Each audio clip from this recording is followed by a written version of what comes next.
Hey guys, so I'm gonna answer a couple of questions that I've had in some videos. Try and show you also some things.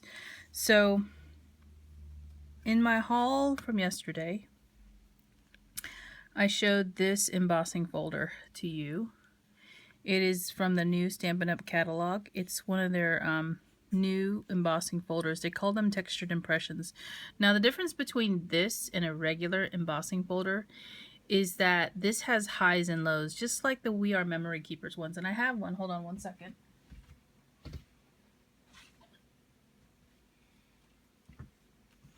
This is one of those We Are Memory Keepers embossing folders, although I don't think this is...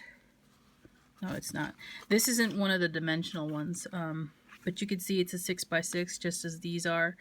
The difference between, again, this folder, this new folder, and the regular embossing folders is that there's highs and lows. So when it embosses, it doesn't just emboss at the same level all the way across the piece of paper. It has varying degrees, which gives it a more 3D effect. So this one, which is a regular embossing folder that I also purchased, all of the embossing is going to be done to the same depth for each of the little pieces in here. It's all going to be the same level of embossing. But when you emboss this one, which is this folder right here, or this other wood grain one, they're going to be different levels of embossing on the paper. So let me show you what it looks like when they get embossed. So the ruffled dynamic, let's see if it's got the, here we go. Here's the item number in case you're interested in ordering. They're both 6x6, so let me show you that first. Okay, so when I embossed it, it came out like this. And I don't know how well this is translating to camera, but when I looked at this, I thought, okay, it's not that great. But when I flipped it over to the other side, that's when you're going to see the treatment. You see that? It looks like ruffled curtains, layers of ruffles all the way down the paper. And so all I have to do is just flip this one over and you'll see the same thing. So I hope that helps. Now, somebody asked me, what is the sandwich for this, for a Big Shot? I have a Big Shot Pro. I didn't run it through that one. I ran it through my Big Kick using this plate here, because I have this and I have a magnetic plate. The magnetic plate is higher, so I use this instead. I didn't try the magnetic plate, but you open one of the tabs and then you run the embossing folder with the paper inside, and then another plastic plate on top. That's the sandwich for this embossing folder. It is too thick if you use two plates, so don't do that. It won't go through the machine. You can see it. I've had mine too tight before where I've snapped it, but I still use this platform.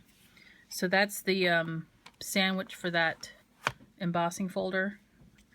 Here is the wood grain one, and this is how it looks when you emboss it. And you can see these pieces in between each of the slats of wood are higher, raised higher than the actual wood grain itself. So if you were to look at it, I don't know if I can get that for you. I'm going to sand this paper at some point. I don't have a sander in here, but I'm going to sand it because this paper is from Coordinations. It's actually the Tim Holtz from Sizzix, and there is a different color inside, sandwiched in between. So I'm going to bring out that color by sanding it with a sanding block. But I wanted you to see that, you could see that the ribs in between each of the slats is much deeper, a deeper emboss than the actual wood grain. So it gives it a different, it gives it a nice 3D effect. So that's the embossing folders that I wanted to share with you. The other thing was, somebody had asked about re-inking the ink spots. Now, Stampin' Up! Sells these ink spots, uninked ink spots, 5 to a pack. They're $9 for a pack. Here is the item number. And I ordered some to make up some paper tray ink ink spots because I wanted to see if it would be a better quality ink pad than their 1-inch cubes that they sell. I have a few of them. I have not been overly impressed with them. So this is me filling these. Now, I've also gone through and printed Paper Tray Ink on their website has this page when you go to order ink that has all of the ink colors on one page. So because they had that for me at a specific size, I knew that I could use these for my labels. So what I did was I printed these 2 sheets. This is just my index sheet to know which ones I already have or want. I'm not gonna buy all the colors, but there are certain ones I do want. And so I printed these 2 sheets onto their sticker paper. I have some sheets of their sticker paper because I used it for Copa coloring. And then I punched them out with this 1-inch punch from Marby. And because it is on the sticker paper, all I have to do now is, after it's punched, just peel the backing off and fit it to the lid, which fits, you know, right on top. Okay. The other thing to note about these ink spots is they are stackable. They'll fall over if you have a high enough stack, but they do interlock with each other. They're not, they don't click or anything like that, but they do hold on to each other. I am storing them in a case that I got from Close to My Heart, which is right here. So I am going to ink that ink pad up. I just wanted to show you some things because people ask sometimes. Here's another printout of that same set of paper. And you can see there's some gaps. Hold on, let me turn it for you. This is their foam insert for their, I forgot what they use these for, but they fit the 1 by 1 inch cubes in here. And you can see here's some of the ones that I made up. And then here's the actual paper tray ink ones. I'll say that sometimes there's some fuzz that comes off the top of these pads. With the Stampin' Up! Ones, I haven't seen that, but then I haven't used them because I've only started re-inking, or I'm sorry, I've only started creating the ink pads for these. These I made a couple of hours ago. I have not used them because you're supposed to let them sit before you stamp with them so the ink can soak into the pads well enough. So let me show you, if you're not familiar, how to ink up your pad. So I'm just going to open one, and I have the Americana right here. I thought I had one more to do, but I don't have the label over here. So make sure I have Americana, and I'm just going to shake the bottle a little bit. I don't know if you have to do that. These ink spots are for dye ink, so because the paper tray ink ones are also dye ink, I feel safe to do this. So all I do is I keep it on the table. I think it's easier if I do that because I can put some pressure on the actual pad itself to kind of squeeze some of the ink down in there. And I think as I go along, and I'm squeezing the bottle, you see that it comes out. You can see it pooling on the stamp pad, and then it gets soaked in. So I'm going to do this multiple times, but I'm also going to turn the pad 90 degrees.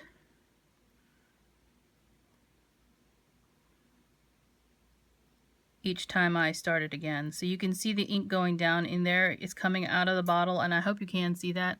It's coming out of the bottle and it's going right down into the pad. And you don't want to over ink these because if you get too much ink, your stamp image will be too blotchy.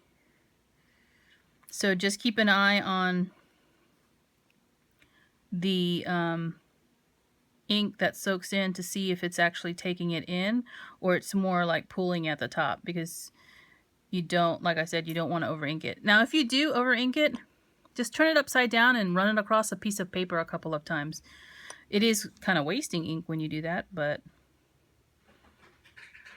you do want to make sure that you don't over ink your ink pad. So you can see on the sides it's kind of soaking down in there. I'm going to keep an eye on how much is in there now. What I'm going to do is I'm going to press the pad while also squeezing the bottle a little bit around the edges to watch the ink. I'm keeping an eye on the side, by the way, to watch that ink soak down into the pad. And if it starts to get down in there more, then I'll stop squeezing the bottle as I do this. I'm kind of dabbing it and pressing the pad down at the same time to watch that ink flow into the pad. So you can see this side is not fully soaked in, so that's why I'm doing it now. And I'm trying to be careful and not get the ink on the sides of the ink pad, you know, where the plastic is, because it's a mess to clean up. So, okay, so I'm not going to add any more ink because I've seen from the sides, you can see that it's all soaked down in here. So all I'm going to do is close my bottle in case I knock it over. And then put the lid back on. And then hopefully I can do this on camera, but peel the sticky backing off of this punched out square that has my color swatch. Now I didn't swatch these colors myself. As I said, I printed it out from the Paper Tray Ink website. They're close enough to what I need because I have the paper cardstock from them, but I didn't want to punch out a square from every single color I had because I thought that was kind of wasteful. I'd rather use it for card making than punching out little scraps so I could put it on the top. But then I would have to also create the labels for each of the colors. So, oh my gosh, I can't do this on camera. Sorry. There we go. Get my nail under there. Okay, so I have the sticky part, and I'm just going to stick that on top. And then I'll just put this in the case and let it sit for a little while. I'm going to try these out and see how well they work. But let me show you an uninked one so you guys can see it up close. There is like a, I think these are linen, but there is a covering on top of the padding. And the padding feels like, not foam, well, kind of like a foam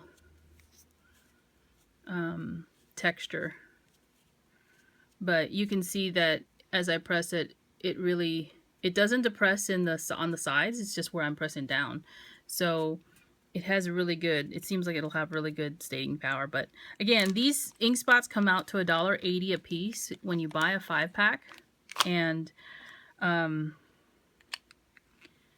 they're a good size to carry around if you're going somewhere to craft. Also, these ink bottles, re-inkers from Paper Tray Ink are $4 a bottle. So you're going to get multiple uses out of them. I will show you, I will tell you, because I don't have the bottle here. If I tilt this, it's not going to help anyway. This is the bottle that I just used, right? All of the other bottles that I've used to ink up these spots usually go down to about that first